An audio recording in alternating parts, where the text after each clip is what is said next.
Hey everyone, how you doing? So, Garden Warfare 1. What a classic, am I right? For a lot of PvZ fans out there, Garden Warfare 1 was their introduction to this franchise. And considering how even 10 years later, this game is still seeing new players try it every day, it's not hard to see why people fell in love with it all that time ago. But yeah, 10 years later, even if it's getting new players, it's undeniable that the game is a little dead nowadays. And for a long time, this was the one issue that put me off of playing this game on PC. I simply thought it was too dead to actually try. But I haven't been able to play Garden Warfare 1 much for several months at this point on console, so I folded, and now I temporarily own the PC version. And the longer I played, the more a video topic dwelled on my mind. Is Garden Warfare 1 still worth buying in the year of 2024? Well, that's the discussion we'll be having in today's video. So without any further ado, let's get right into it. Well, okay, I do want to clarify one thing. This video will be primarily looking at the PC version of the game, as this was initially going to be the sole focus of the video. But as I kept making it, I realized that a lot of the points that applied to the PC version apply to console Garden Warfare 1 as well. So yeah, keep that in mind as we go along. Okay, now let's dive in. We'll start with what Garden Warfare 1 is. I'm pretty sure everybody watching this video knows exactly what the game is about, but I want to do a brief rundown just in case there's somebody who's only played the more recent shooters watching this. So, do you like hero shooters? That's Garden Warfare 1. There's only technically 8 classes, and there's basically only 2 main modes to play, those being Garden Ops and Multiplayer. Garden Ops is a wave-based horde fighting mode, where you defend a garden from zombies for 10 waves, then try to leave the area on the 11th. The variety in this mode for Garden Warfare 1 in particular is really good. There's a lot of unique aspects exclusive to this game. You can only play as plants though, so yeah. Multiplayer is a similar ordeal, but here there's a ton of variety in the various modes you play. These range from objective capture modes like gardens and graveyards, to modes where you plant bombs on the opposing team's bases like Gnome Bomb. There's quite a bit more to multiplayer, but the general idea you should walk away with is that you could play as all 8 classes, and also boss mode, I guess.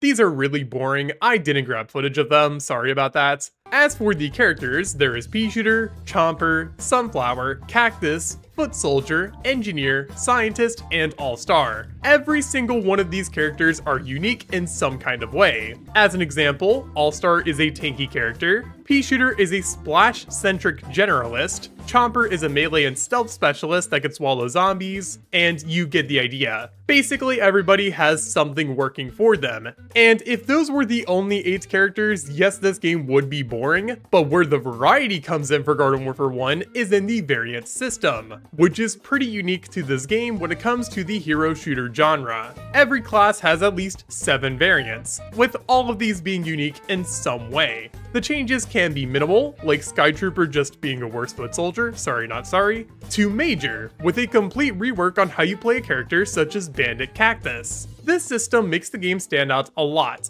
and it's pretty cool. But there's a catch that you should know about all of this. So this is the section of the video where I talk flaws, because the game has a lot. This is stuff that might not be a big deterrent to a lot of people who are even watching this, but it's information that you should know if you don't already. So let's start with the game itself. It's online only. Yep. And because of that, you would be hard-pressed to find a reason to play Garden Warfare 1 at all if you don't have a good internet connection. Oh, and the servers are also prone to just being down occasionally, so yeah, not great. Speaking of those servers though, unlike Garden Warfare 2 and BFN, this game does not give you the option to actually change your server region. So if you live somewhere like Australia, Garden Warfare 1 is basically unplayable nowadays, if you're on Xbox at least. For PlayStation players and PC players, you can use a VPN, which is pretty nice, or for every platform, you just simply join a friend who lives in a more active region, which is realistically how most of you who live in those inactive places are gonna be able to play at all. As for the regions I'm aware of that are active, NA East and NA West go without saying, as well as European and Brazilian servers as well. I know that Asian servers are active for specifically PC BFN, but I'm not sure if that's the case for Garden Warfare 1 too, so that's why I didn't mention it here.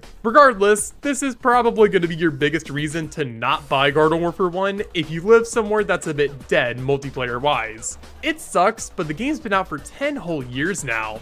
It's kind of inevitable. Oh, but on top of this, don't expect to play any game modes besides Team Vanquish and Gardens and Graveyards. I don't think I need to explain why. But if we get into the actual game here, oh boy. Anybody who has watched me for more than a few minutes knows my opinion on Garden Warfare 1 in general. I think it's a little bit unfair, and that's due to the fact that most variants are simply not as good as others, which would be fine if the game didn't directly reward you for playing good. Yes, unlike the other PvZ shooter games, you can directly influence how many coins you get at the end of every match by just playing good. And considering how leveling up in this game doesn't require you to play any specific variant of a class, you can imagine that the meta is basically 20-ish characters out of the 60 or so. It's pretty frustrating, and it's one of the reasons why Garden Warfare 1 is a bit of a slog to start all over again when you have nobody. Speaking of the coins though, that's definitely the biggest issue here for progression. The game simply doesn't give you too many, even if you top frag. Again, wouldn't be an issue if it wasn't for the fact that the shop system in the game requires you to open packs to get everything. It's a harsh game to get into, but if you can manage despite all of this, then you'll probably like it a lot. There's a ton to enjoy here. There's more I could talk about, but I think you generally get the idea with this explanation. Garden Warfare 1 suffers from first game syndrome pretty hard, and I feel like I've only really scratched the surface on the problems for this title too. Also, keep in mind that on PC, there is still a skidding problem, which is really not fun, but overall, the game is still good. If you can look past a lot of the dated design choices and lack of content beyond the game itself, you'll probably love Garden Warfare 1, which is why I'm now going to talk about pricing. Do not get this game at its retail price tag of $20 US. It's not worth it at that point anymore. If you're ever going to consider getting the game, there are only two ways I would recommend getting it: EA Play or a sale. The latter happens a few times a year. We actually just had a summer sale too. So if you're vigilant, you'll be able to get the game at only $5 US, which is kind of a steal, even if you don't play it much. The former is more pricey, and I wouldn't recommend buying EA Play at all unless you happen to have it bundled with something like Xbox's Game Pass. But this is actually how I got the footage for this video. So after this month, I won't be able to play it until I buy it during a sale. So worst case scenario, you are ideally only going to be paying about $10 to $11 US at most. That's assuming you do the trial thing like I did, but if you're smarter than me, just buy the game on sale. So overall, Garden Warfare 1 is a pretty damn good game. My consensus on whether you should buy it or not hinges on if you already like the other shooter games. If you do, you'll probably love Garden Warfare 1. If not, this game is more of the same with even less content, so keep that in mind. And especially if you've never played Garden Warfare 1, you'll probably get a kick out of it for just how weird it is, especially if you're a TF2 player. So be mindful of where you live, what kind of friends you have, and if you think you can handle dealing with Toxic P all day. If the stars align, maybe you'll like the game. Though if you do need friends to play with, I genuinely recommend the Discord server I co-own, Floral Federation. I'm shilling, yes, but this server is genuinely good for getting new players together. And with that, I'll end this video here. If you liked it, you can always subscribe, that'd be cool. And also, I want to give a shout out to all of my extra YSide channel members, those being Dan B, Glitch into Code 867, Nicholas Van Koski, Sleepy, Song, Sophie Gaming, and Wapfa. Alongside my one normal channel member, thank you all so much for supporting my content.